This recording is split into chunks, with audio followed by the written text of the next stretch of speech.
Sydney is a cosmopolitan international city which draws in tourists from all around the world. It's a city well known for its cafe latte scene and fashionistas.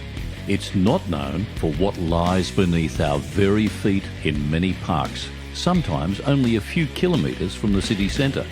Watch as Snakey and his 21-year-old snake wrangling daughter navigate through Sydney's backyards on their way to catching and releasing some of the most dangerous reptiles in the world.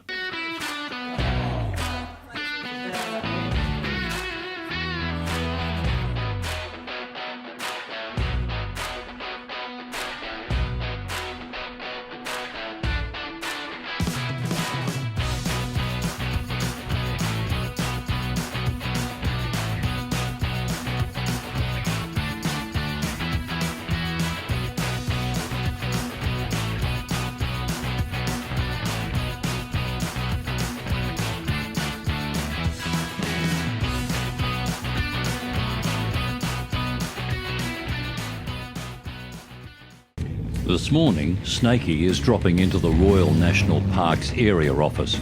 He maintains a close working relationship with them, as he often has to release snakes and reptiles into the park.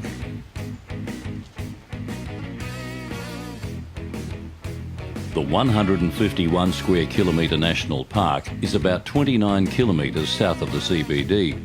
It's the second oldest national park in the world, after Yellowstone in the United States.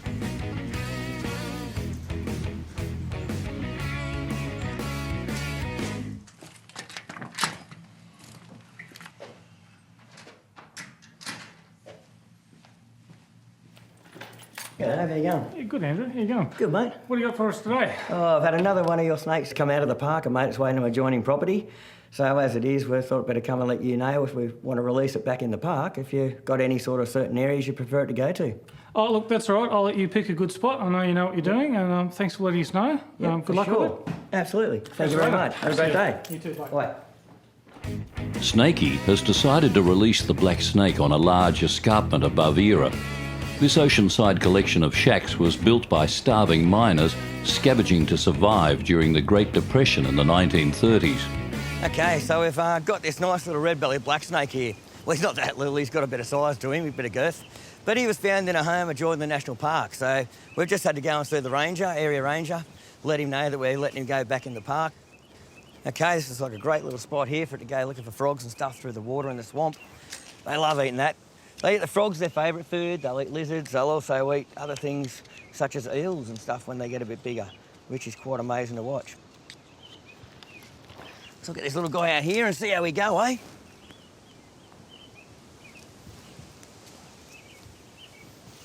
There he goes. A nice big snake there. He's got a good bit of size on him, nice and chunky. What he wants to do, want to go get him off to go hunt those frogs, mate. Get out in that swampy area.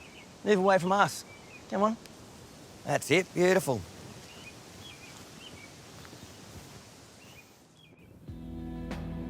As Snakey drives back home through the Royal National Park, he sees the extent of the recent bushfires a few weeks ago. The fires were believed to be deliberately lit and destroyed hundreds of acres of pristine bushland where wildlife call home. More than 100 firefighters and the SES worked on the ground to help contain the fires and save bushwalkers from certain death. Snakey decides to stop in to take a closer look at the devastation. In the January 1994 Sydney bushfires, 4 people died, 200 properties were lost, and several hundred people were injured. Local RNP rangers say 2 weeks ago we were lucky, but it's only a matter of time that we have the same devastation as back in '94. These events are becoming more common due to our changing climate. But these impacts aren't just restricted to humans. Our native animals and plants are also affected by fire. Some species have even been pushed to the verge of extinction by the way fire patterns have changed. Looking around at some of the devastation here from the recent bushfires we've had here in the Royal National Park only about a month ago. Really breaks me heart knowing that so many animals have lost their lives.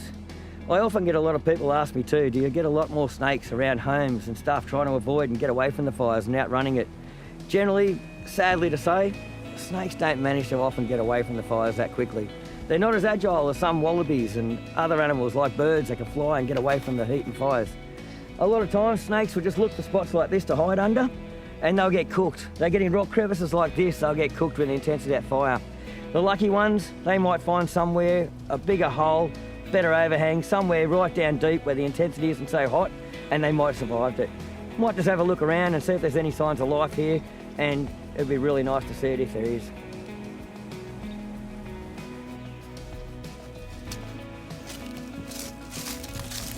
Well, cruising through some of this crevices and overhangs of the rocks here, I feel like I've a bit of a snake coming through anyway. I reckon hopefully that these ones that this bushfire's gone over this area here, hopefully they've managed to find holes like this that go a long way down into the ground. And once they go down there, that's a place that they can actually survive. Hopefully a few animals have done that in areas like that around here, and we've got quite a good survival rate. Oh, wow. How cool is this? We're coming around these rock faces and the cliffs around here, and we've actually found a survivor. It's the diamond python. Diamond pythons here, they're pretty endemic. They're in good numbers around here. She's looking at me now. She's seen me coming in where she is. She might be a little bit nervous. I'm not going to touch her. I'm not going to make her feel too threatened. But I am absolutely stoked and amazed to see that this has managed to survive in this area where this fire went through. I reckon this one's managed to find one of those perfect spots and avoided the intensity from that fire. I'm so pleased to see a live one. This is unreal. We'll just come up here now, and here it is. It's cruising around, might be looking for food, I'd say, because it looks a little bit thin right now. He's having a look around this area in these caves. He's found a really good spot to actually get out of that fire. But I reckon we leave it there, and I'll get on climbing out of here and leave it alone so it doesn't feel too threatened. And it obviously knows how to survive around here, so I'll let it stay here, and it's going to survive for years to come, I hope. Where you going? You come and have a look at me now. You're coming my way. This is excellent. I'll see you later, girl. You enjoy it round there.